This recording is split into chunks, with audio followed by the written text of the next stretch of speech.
சந்தியா, நீ ஏதோ என்கிட்ட பேசணும்னு சொன்னல்ல, என்னம்மா?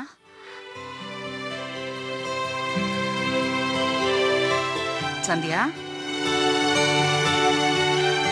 எதுவா இருந்தாலும் தயங்காம சொல்லுமா.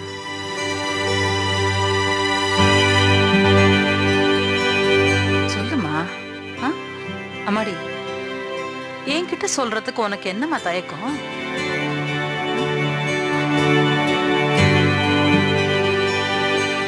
பாரு சந்தியா, நீ என்ன அத்தையா பார்த்தா அந்நியமா தான் தெரியும். உங்க அம்மாவா பாரு. சொல்லுமா, சொல்லுமா.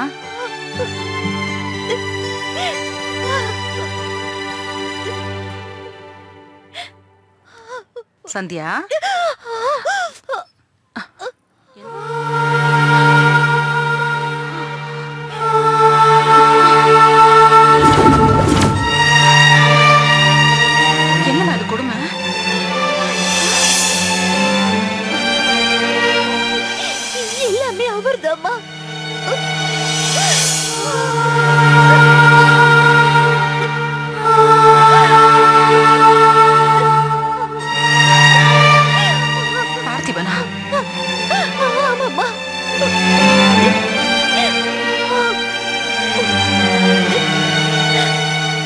ஏன் மக இவ்வளவு பெரிய கொடுமைக்காரனா? அவங்க அப்பாக்கு டிரான்ஸ்ஃபரபிள் ஜாபா இருந்ததுனால அவனை சின்ன வயசுல இருந்தே ஹாஸ்டல்ல போட்டுட்டோம். ஆனா அவன் எப்படி வளர்றான்னு பார்க்க தவறிட்டோம்.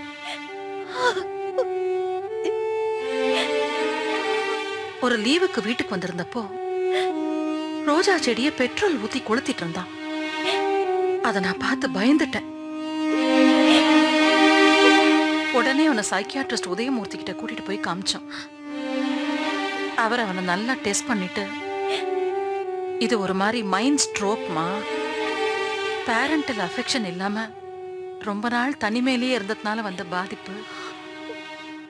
அவனுக்கு பேரண்ட்ஸோட அரவணைப்பு வேணும், அதுவும் இல்லாம எல்லாரோடையும் அவனை பழக விடுங்கன்னு சொன்னாரு. ஆனா பிராக்டிக்கலா எங்களால் அது முடியலமா.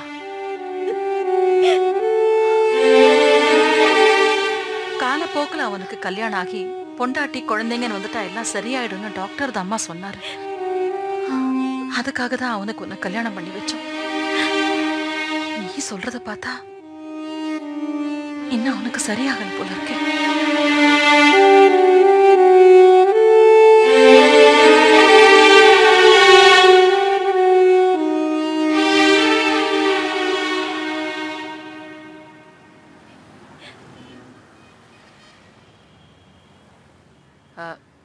வணக்கம் டாக்டர், நான் கலெக்டர் மிஸ்ஸஸ் மீனாட்சி பேசுறேன்.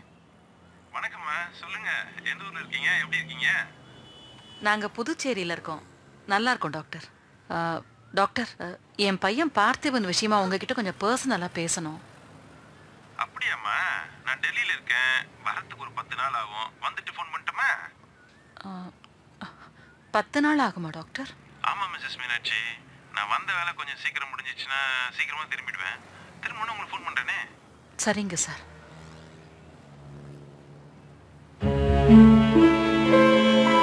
சந்தியா, டாக்டர் டெல்லியில இருக்காராமா. வரத்துக்கு 10 நாள் ஆகுமா. அவர் வந்த உடனே நம்ம பார்த்திபன் அவர்கிட்ட கூட்டிட்டு போயிடலாமா? அவனை ஒரு நல்ல மனுஷனா, உனக்கேத்த நல்ல புருஷனா மாத்தி உன்கிட்ட கொடுக்க வேண்டியது என்னோட பொறுப்புமா. அப்புறம் சந்தியா, ஒரு விஷயமா, உன் புருஷ விஷயம் வெளியில யாருக்கும் தெரியக்கூடாதுமா. அப்படி மீறி தெரிஞ்சா என் குடும்ப கௌரவமே பாதிக்கப்படுமா.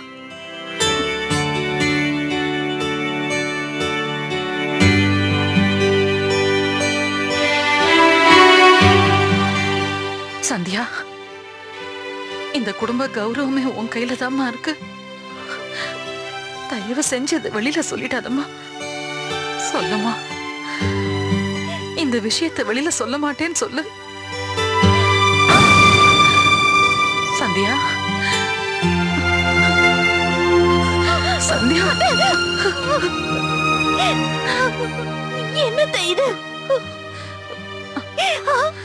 எனக்கு வேற வழி தெரியலம்மா. இது உங்க குடும்ப கௌரவம் மட்டும் இல்ல அத்தை, நம்ம குடும்ப கௌரவம். இத போய் நான் எப்படி அத்தை வெளியில சொல்லுவேன்? என்ன மன்னிச்சிருமா.